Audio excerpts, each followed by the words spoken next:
Hello guys, magandang araw and welcome back ulit dito sa ating YouTube channel. And for today's video guys, may sasagutin tayong tanong ng ating kababayan guys. Ito, sabi niya, may idea po kayo kung magkano nagre-range salary ng production assembler? Thanks po. So dito guys, nagawin ko na ng video ito dati, yung kung magkano ba talaga yung sahod ng isang production operator or production assembler dito sa Hungary. Yung basic salary dito guys is 45,000.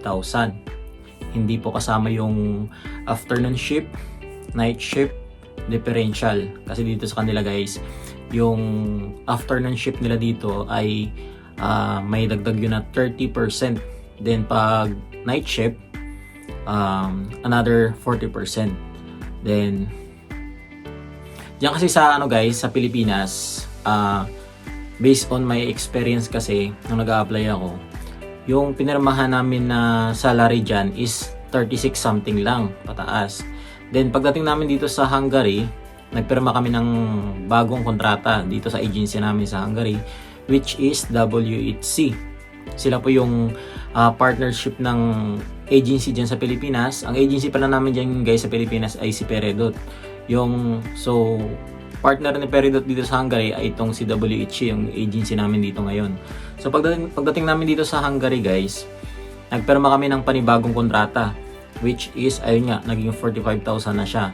Dati dyan sa Pilipinas, ang pinirmahan namin is 36 something lang. Then pagdating dito sa Hungary, nagpirma kami ng another contract, panibago yon.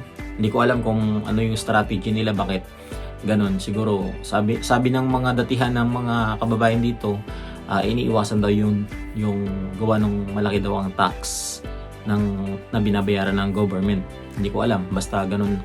Pagdating namin dito, nagpirma kami ng panibagong kontrata. So naging 45,000 yung basic salary namin. Then ayun nga, pagdating dito guys, depende yung guys sa company na mapapasukan mo kung ilang shift ang meron sila. Dito kasi sa amin guys, yung pasok namin is 2 shift lang, 6 to 2 at saka 2 to 10. So sumasahod din naman kami ng 50,000 pataas, 50,000 something. Pero sa iba, katulad nung sa main company namin, which is Opel Stellantis, at saka sa ibang company pa na kakilala natin kasi may mga tropa tayong natatrabaho doon, like TDK. So sa TDK daw, sumasahod sila ng 50k, 60k to 70k pag may overtime. So, mataas din. Kasi gawa minsan guys ng overtime talaga, kaya malaki din yung sahod. Pero, expect mo na yun guys, kasi dito kasi sa Hungary, napakalaki ng tax, 30% yung tax na kinakaltas nila sa mga empleyado dito. So, sayang yun kasi maganda naman sana kung may refund lang nila kahit 10%, kaya lang wala talaga. Pero, may ginagawa daw ang government ng Hungary ngayon na darating yung araw na magkakaroon ng tax refund. Pero, hindi pa sure yun. Pero may pinirmahan na kami sa WHC, sa agency namin dito sa Hungary. So, yun guys, sa mga gusto mag-apply dito, maganda din naman dito sa Hungary kasi, yun nga, free accommodation, tapos monthly allowance, then may mga bonuses din. At saka, hindi basta-basta yung bonus dito guys kasi minsan yung bonus namin dito ay umaabot ng 15,000. So, napakalaking bagay na rin yun. 15,000 sa peso yun guys so every quarterly. Pero hindi ko lang alam sa ibang company kung meron din silang ganyan, kasi dito kasi sa amin guys, sa pinapasok ko namin company dito sa Hungary ay yung monthly allowance namin is umabot ng 22,000 to 23 for rent. So umabot din siya ng mga 5k something.